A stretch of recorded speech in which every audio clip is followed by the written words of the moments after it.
은 창세기 27장입니다.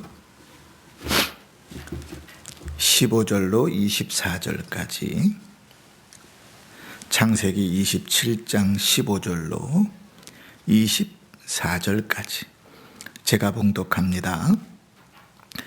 리브가가 집안 자기에게 있는 그의 맏아들 에서의 좋은 의복을 가져다가 그의 작은 아들 야곱에게 입히고 또 염소 새끼의 가죽을 그의 손과 목의 매끈매끈한 곳에 입히고 자기가 만든 별미와 떡을 자기 아들 야곱의 손에 주니 야곱이 아버지에게 나아가서 내 아버지여 하고 부르니 이르되 내가 여기 있노라. 내 아들아 내가 누구냐? 야곱이 아버지에게 대답하되 나는 아버지의 맏아들 에서로소이다. 아버지께서 내게 명하신 대로 내가 하였사오니 원하건대 일어나 앉아서 내가 사냥한 고기를 잡수시고 아버지 마음껏 내게 축복하소서. 이삭이 그의 아들에게 이르되 내 아들아 내가 어떻게 이같이 속히 잡았느냐? 그가 이르되 아버지의 하나님 여호와께서 나로 순조롭게 만나게 하셨음이니이다. 이삭이 야곱에게 이르되 내 아들아 가까이 오라. 내가 과연 내 아들 에서인지 아닌지 내가 너를 만져보려 하노라. 야곱이 그 아버지 이삭에게 가까이 가니 이삭이 만지며 이르되 음성은 야곱의 음성이나 손은 에서의 손이로다 하며 그의 손이 형 에서의 손과 같이 털이 있으므로 분별하지 못하고 축복하였더라. 이삭이 이르되 내가 참 내 아들 에서냐? 그가 대답하되 그러하니이다. 아멘. 한 주간 동안 평안하셨지요? 네. 요즘 코로나도 그렇고 여러 성도들이 질병 가운데 있어서 좀 애타게 기도하고 있는 형편입니다. 주위를 좀 돌아보시면서 기도하시고 특별히 우리 권사님들 많이 기력이 쇠하셔서 개인적으로는 대단히 걱정과 우려가 많이 되고 기도하고 있는데 서로 좀 돌아보시고 기도하시는 일대도 힘쓰시기를 바라고 연약함들도 같이 돌아보시면서 감당할 수 있기를 바랍니다. 우리가 신앙을 가지고 살아가는 일은 참으로 은혜롭고 또 감사한 일입니다. 믿음으로 산다는 것은 참 기쁘고 행복한 일입니다. 그러나 동시에 우리가 신앙을 가지고 믿음으로 산다는 것은 또 한편으로는 항상 우리의 마음을 긴장하고 살아야 하는 것입니다. 그 긴장을 풀어놓으면 쉽게 우리는 세상 사람들이 가는 것처럼 악의 자리, 세상의 자리, 죄의 자리에 쉽게 다가갈 수 있기 때문에 그렇지요. 내 생각과 내 뜻을 따라 살면서도 그것을 신앙이라 생각하고 그것을 믿음이라 생각하면서 스스로 그 착각에서 벗어나지 못하니 늘 그 믿음으로 살아간다고는 생각하는데 그러나 사실 믿음과는 거리가 먼 길들을 걸어가고 있을 때들이 있습니다. 그래서 우리는 언제나 우리 신앙의 안테나를 딱 세워가지고 하나님의 뜻을 분별하고 이게 하나님 기뻐하시는 일인가, 이게 하나님 즐거워하시는 일인가를 늘 생각하면서 살아야 됩니다. 이런 일들이 참 쉽지 않습니다. 마음 먹기도 쉽지 않고 그렇게 살기도 쉽지 않고 산다고 쉽게 되지도 않습니다.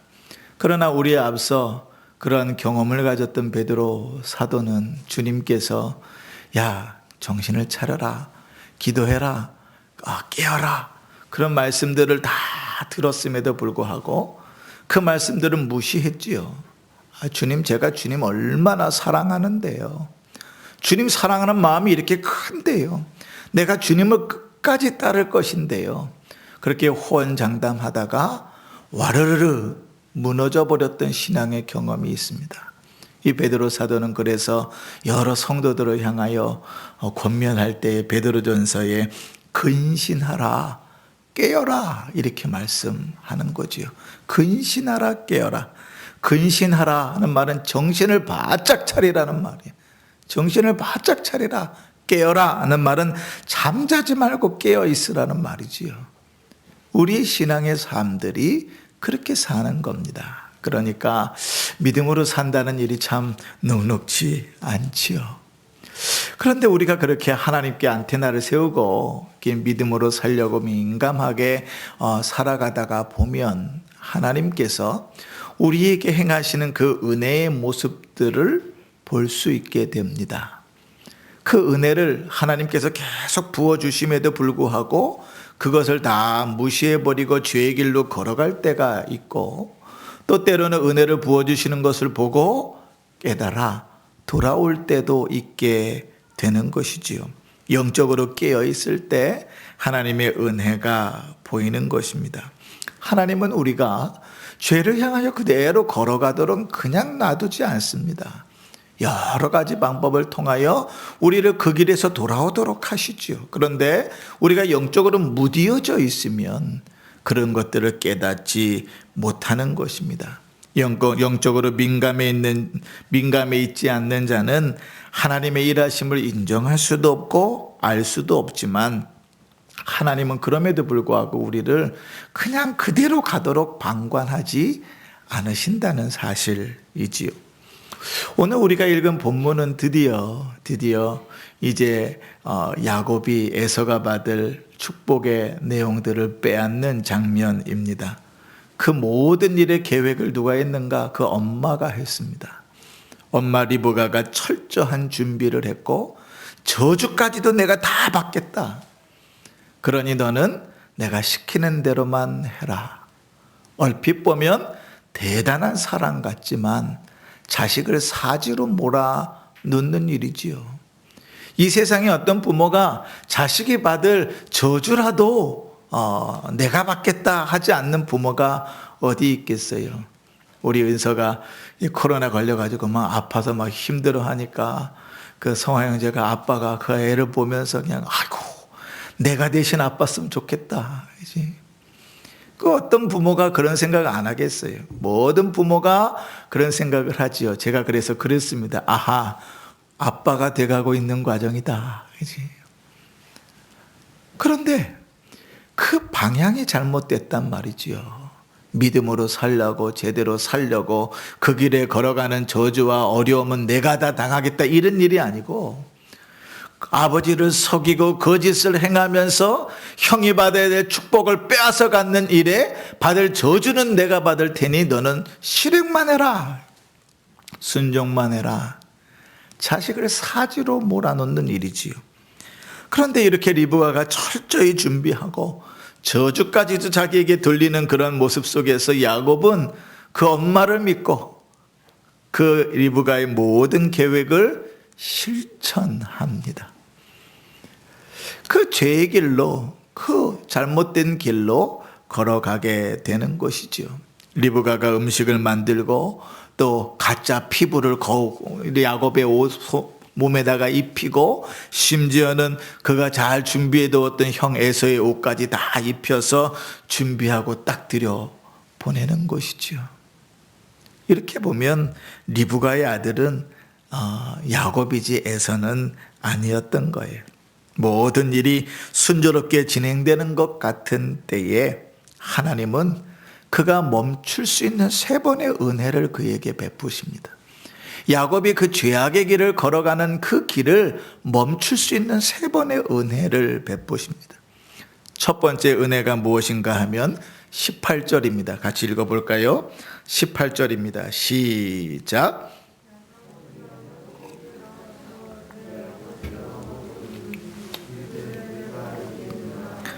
내 아들아, 내가 누구냐? 이제 만반의 준비를 마치고 이제 이삭의 장막으로 들어갔습니다. 그래서 제가 왔습니다. 아버지 아들이 왔습니다. 그랬더니 이삭이 뭐라고 물어요? 내 아들아, 내가 누구냐? 이렇게 묻습니다. 이게 야곱에게 주어지는 하나님의 첫 번째 은혜입니다. 돌아설 수 있는 기회, 되돌릴 수 있는 기회를 이삭의 입술을 통하여 그에게 던져 주시는 거예요.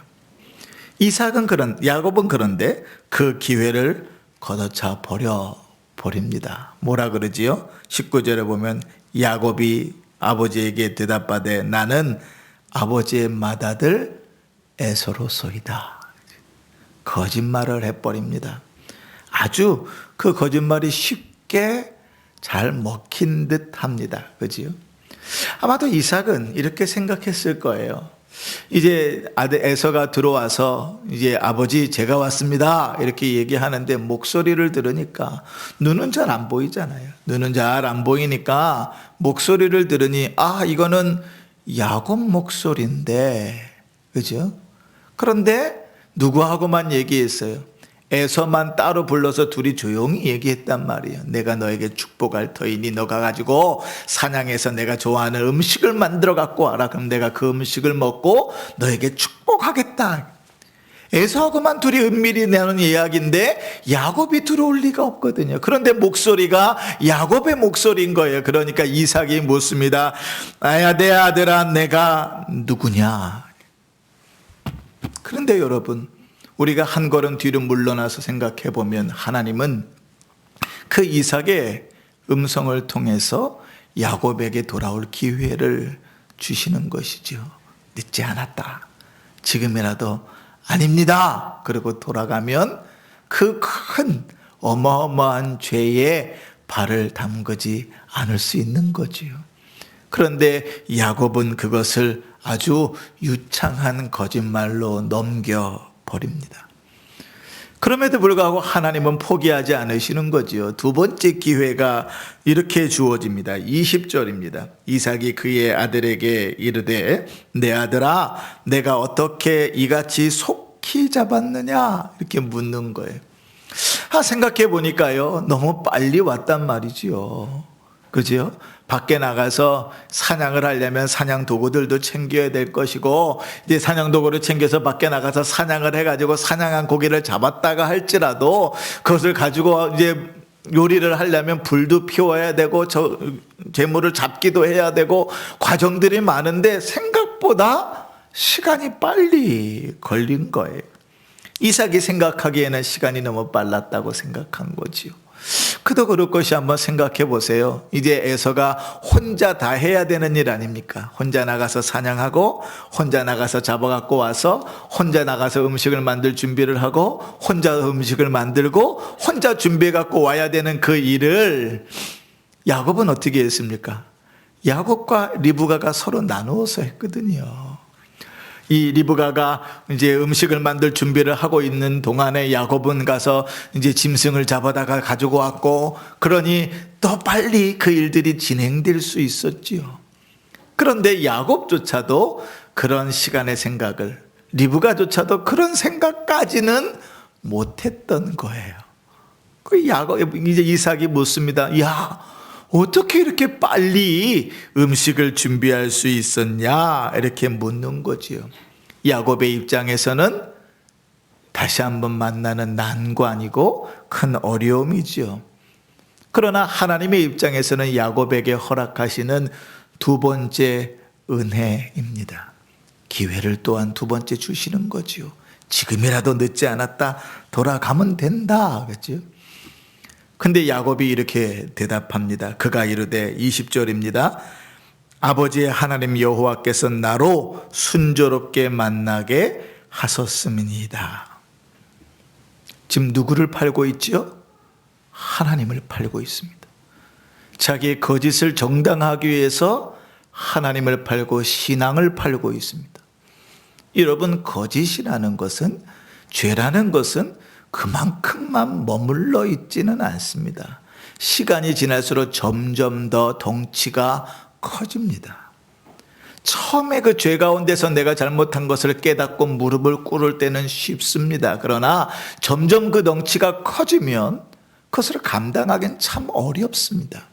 다윗이 처음 우리아의 아내 밧세바를 범했을 때 그가 정욕에 이끌려 어쩔 수 없이 그 일을 행했다 할지라도 그때 그때 그것을 막았으면, 그때 그것을 회개했으면 아마 일이 더 커지진 않았을 거예요. 그런데 그 죄를 덮기 위해서 충신을 죽이고 선군인 척 해가면서 몇 수개월 동안 죄를 죄로 덮는 그 일들 속에서 다윗의 가장 치명적인 문제는 그 문제가 되잖아요. 죄는 계속해서 죄를 만들어 갑니다. 거짓은 계속해서 더 큰 거짓을 만들어 갑니다. 여호와의 이름을 망령되이 일컫지 말라. 이거는 하나님께서 십계명 가운데 우리에게 주신 것인데, 지금 야곱은 자기가 그 위기를 모면하기 위해서, 자기의 목적과 목적을 이루기 위해서 하나님을 팔고 신앙을 팔고 있는 거예요. 이게 어찌 믿음의 사람이라고 할 수 있을까? 그치? 하나님께서 주셨던 두 번째 기회 역시 그렇게 날려버립니다. 그렇다고 하나님께서 멈춰 서시나요? 아니요. 하나님께서 세 번째 기회를 주십니다. 야곱의 입장에서는요, 계속해서 난관이 닥치는 거예요. 자, 이제 일로 와봐라. 내가 목소리도 에서의 목소리인 것 같고 음식을 준비한 것도 너무 빨리 와서 좀 불안하긴 한데, 내가 내 촉각으로라도 너를 좀 확인해야 되겠으니 와라. 그리고 그의 몸을 만지는 거예요. 에서와 같이 털이 많은지 야곱은 털이 없으니 그것으로 구별해내겠다는 거예요. 그런데 리브가가 준비한 것들이 어떻게 잘 먹혀 들어가 가지고 그의 촉각 역시도 무사 통과하게 됩니다. 야곱의 입장에서 보면 완전 범죄이지요. 거짓말을 해도 이렇게 완벽하게 거짓말을 할 수가 없는 거죠. 그죠? 이렇게 쉽게 어려운 난관들을 다 넘어가면서 모든 일들이 다 끝났습니다. 그리고 이제 음식을 드시고 축복만 하면 되겠다. 그럴 때 하나님의 세 번째 은혜가, 야곱에게 있어서는 세 번째 기회가 24절에 주어집니다. 모든 게 다 끝났는데 이삭이 다시 한번 묻습니다. 이삭이 이르되 내가 참 내 아들 에서냐? 묻습니다. 마지막 돌아올 길이지요. 그런데 뭐라고 대답합니까? 그가 대답하되 그러하니이다. 마지막 기회까지도 다 날려버립니다. 여러분, 영적으로 조금만 민감해져 있었다고 생각해 보십시다. 하나님께서 주님의 뜻이 무엇인지를 생각하고 살았다고 생각해 보십시다. 그 일을 행하면서도 이게 하나님이 기뻐하지 않는 일인데 하는 마음을 가지고 있었다고 생각해 보십시다. 주님의 은혜와 주님의 일하심이 정말로 안 보였을까요? 이렇게 세 번이나 거듭 물어보는 그 일이 우리 아버지 이삭의 노망이 들어가지고 계속 똑같은 말을 묻는구나, 이 정도로밖에 생각을 못했을까요? 아니요. 조금만 영적으로 민감했다면, 조금만 하나님의 뜻이 무엇인지를 생각했다면, 조금만 주님이 기뻐하시는 대로 살아가려고 생각했다면, 그 거듭 반복되는 주님의 은혜 가운데서 하나님께서 나를 맡고 계시는구나, 하나님께서 이렇게 하기를 원하지 않으시는구나 하는 것을 알겠지요.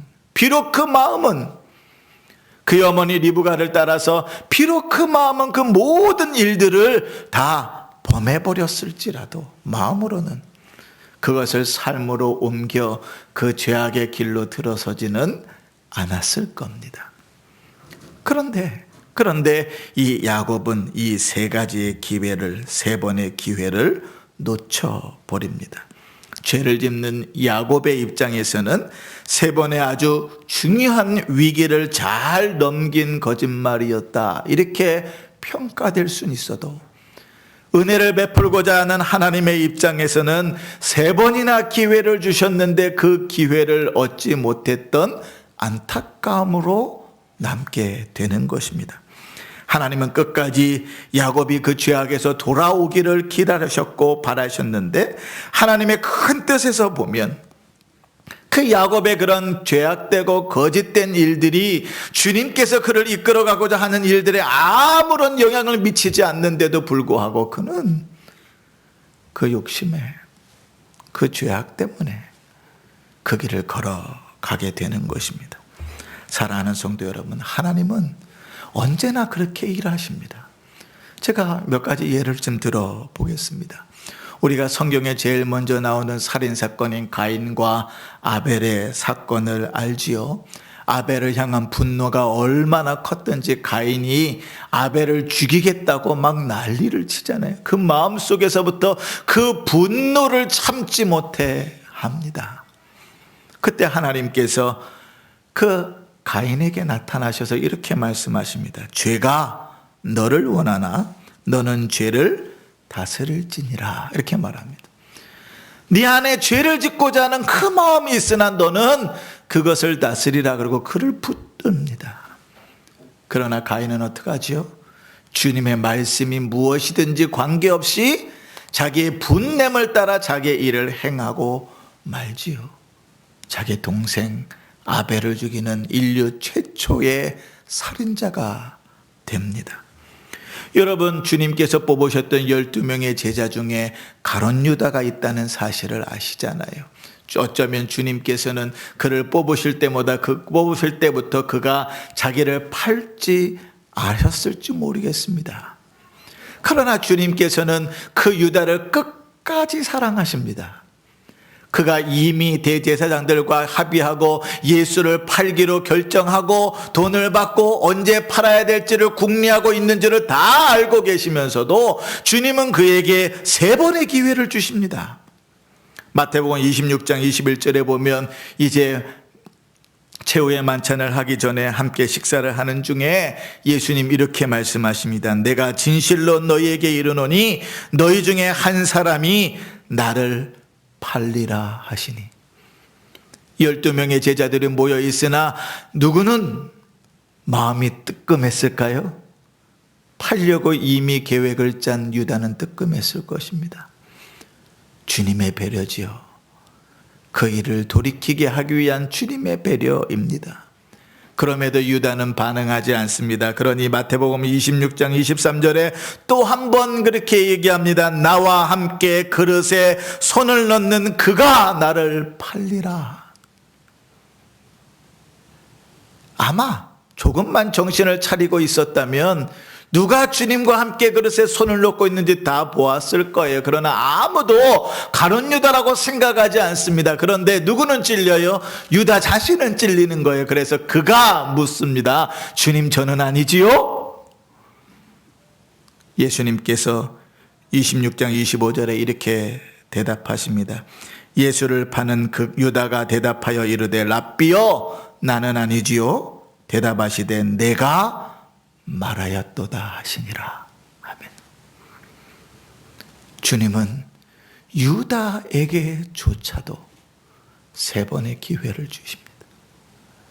가인과 유다, 주님 앞에 구원받지 못했던 사람이라고 한다면 주께서 택하신 백성, 주님의 자녀에게 하나님께서 왜 기회를 안 주시겠어요? 그치? 주님께서 버리시고자 하는 자, 주를 배반하는 자를 향하여도 주님께서 그렇게 기회를 주셨다면 주께서 사랑하는 자, 주님께서 자녀를 삼으신 자, 그 아들을 죽이시기까지 사랑하셔서 구원하신 자에게 왜 하나님이 긍휼과 은혜를 베풀지 않으시겠어요? 하나님은 언제나 우리에게 기회를 주십니다. 성경의 시대와 같이 하나님이 우리의 귓가에 일어나라, 정신 차려라, 깨라, 이렇게 말씀하시면 아마 정신이 바짝 날 텐데, 그죠? 근데 그렇게는 일 안 하신다는 말씀이지요. 그러나 여러분, 하나님의 말씀을 읽을 때, 주의 말씀을 설교로 들을 때, 묵상할 때 하나님의 음성은 언제나 정확하게 우리에게 임합니다. 주님은 우리가 말씀을 대하는 한 우리에게서 그 기회를 빼앗아가지 않습니다. 하나님의 말씀을 통하여 우리에게 언제든지 그렇게 일하시지요. 그러나 여러분, 그렇게 직접적으로 일하기만 하시는 것은 아닙니다. 여러분, 간접적으로 우리에게 어떻게 일하는지 성경에서 2개의 예를 찾아보십시다. 특별히 다윗에게서 그 예들을 찾아보면 다윗이 전쟁 중에 어느 날 밤에 창밖을 내다보는데 한 여자가 목욕하고 있는 모습을 보고 첫눈에 반합니다. 그래서 그 여인이 누구인가를 알아봤더니 자기의 충신 우리아의 아내라는 사실을 알았습니다. 그러면 언제 멈췄어야 돼요? 그때 멈췄어야죠. 자기의 충신 우리아는 지금 어디가 있습니까? 전쟁터에 나가서 목숨 걸고 싸우고 있잖아요. 자기의 충신은 목숨 걸고 싸우고 있는데 그 충신의 아내를 빼앗는다. 그거는 군주로서는 있을 수 없는 일이죠. 하나님께서 그가 우리아의 아내입니다 알게 하셨을 때 멈춰섰어야죠. 그런데 그는 멈춰서지 않고 그 질주를, 그 욕망의 질주를 강행합니다. 그리고요, 수개월 동안 그 죄를 죄로 덮는 것이지요. 또 하나는 다윗의 치명적인 죄 가운데 하나는 인구조사입니다. 하나님께서 그에게 은혜와 복을 주셔서 그의 군사가 몇 명인지 셀 필요도 없이 하나님을 언제나 믿음으로 싸우는 모든 싸움에 다윗을 승리하게 하셨습니다. 군대의 숫자가 중요한 것이 아니라 하나님께서 싸우게 하시는 싸움에 믿음으로 나아갔을 때는 언제나 승리하게 하셨습니다. 그래서 다윗은 인구를 셀 필요가, 군대의 숫자를 셀 필요가 없었습니다. 그런데 인구 조사를 명령하지요. 말도 안 되는 그 일에 그리 신앙이 좋지도 않은 요압이 다윗은 말려 들고 씁니다. 왕이요, 그러실 이유가 어디 있습니까? 하나님께서 우리의 편이시고 하나님께서 싸우시는데 굳이 인구를 조사할 이유가 어디 있습니까? 그것은 불신입니다. 그것은 신앙이 아닙니다. 왕을 막아서지요. 그럼에도 불구하고 그를 통한 하나님의 음성을 전혀 듣지 않는 거죠. 그 일을 강행하는 것입니다. 사랑하는 성도 여러분, 때로는 하나님은 우리에게 사람을 통하여도 말씀하십니다. 때로는 하나님은 환경과 여건을 통해서도 말씀하십니다. 우리가 영적으로 하나님 앞에 민감하게 서서 주님의 뜻이 무엇인지, 하나님이 원하시는 일이 무엇인지 내 삶을 드릴 준비가 되었다면 하나님의 뜻을 따라 우리는 그 길을 걸어갈 수 있습니다. 주님의 사인들을, 잘못된 길을 걸어갈지라도 돌아오게 하시는 주님의 은혜들을 발견할 수 있을 것입니다. 그러나 무디어져 있으면 우리는 그 길을 절대로 볼 수가 없습니다. 그리스도께서 우리를 위하여 그의 몸의 일부를 내어놓지 않으시고 그의 몸 전체를 내놓으셨던 것처럼 우리도 주를 위하여 우리의 삶 전체를 주님 앞에 내놓고 살아가는 자들 아닙니까? 그렇다면 우리는 언제나 믿음으로 살아야지요. 믿음으로 산다는 것은 무엇을 주님이 기뻐하시는지를 고민하며 살아야지요. 우리의 모든 삶 속에 우리 안정적인 안테나를 세우고 하나님이 정말 그것을 기뻐하시는지, 하나님이 정말 내 모습을 기뻐하고 계시는지, 하나님이 정말 내가 이 걸어가고 있는 이 길을 즐거워하시는지를 점검해 보아야지요. 그렇게 주님 앞에 안테나를 세우고 있으면 주님께서 우리가 잘못된 길을 걸어갈 때 우리를 막으시는 그 은혜의 모습들을 보게 되고 발견하게 되는 거지요. 그런데 때로는 그렇기도 하더라고요. 하나님께서 막으시는 줄을 알면서도 그 길을 걸어가게 되더라고요. 나의 악함이, 나의 강팍함이, 하나님 이렇게 막으시는구나, 하나님 원하지 않으시는구나를 알면서도 그 길을 억지로 끌고 가더라고요. 그런데 그 길에는 기쁨이 없습니다. 그 길은 복되지 않더라고요. 그 길은 절망이고 그 길은 괴롭고 힘들기만 하더라고요. 그 안에 행복하지 않더라고요. 주님이 기뻐하시지 않는 그 길을 걸어갈 때 그 안엔 기쁨이 없어요. 저만 느끼는 겁니까? 저만 아는 진리입니까? 우리가 이미 다 알고 있는 사실들이잖아요. 사랑하는 성도 여러분, 구원받은 자로서 하나님의 뜻을 따라 살려는 마음이 우리에게 있습니까? 내 마음대로, 내가 원하는 대로, 내가 즐거워하는 대로가 아니라 나를 구원하신 하나님이 기뻐하시는 대로 살려는 마음이 있습니까? 이미 예수님의 경고를 받았음에도 불구하고 죄악의 길로 들어섰던 베드로, 그지? 그 베드로는 성도들을 향하여 베드로전서 5장 8절에 이렇게 권면하는 것입니다. 근신하라, 깨어라, 너희 대적마귀가 우는 사자와 같이 두루 삼킬 자를 찾나니. 사랑하는 성도 여러분, 주께서 우리를 그대로 죄악의 길로 들어가도록 놔두지 않습니다. 주님의 은혜는 언제나 우리 가운데 있습니다. 그러나 여러분 꼭 기억하십시오. 그 은혜를 무시하고 질주하는 그 걸음에 주님은 우리에게 책임을 물으십니다. 주님께서 은혜를 계속 베푸셔서 그 길을 막으심에도 불구하고 영적으로 민감하지 않아서 내 욕심에 가득 차서 그 길을 걸어갈 때 주님은 그 길을 즐거워하지 않으십니다.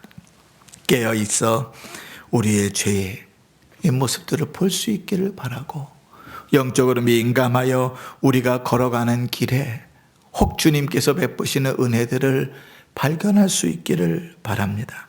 하나님이 주시는 은혜의 기회를 민감하게 반응하여 살아가는 성도들 되시기를 바라고, 하나님이 도우시고 보호하시는 은혜가 함께하는 복된 성도들의 삶이 되시기를 주의 이름으로 축원합니다.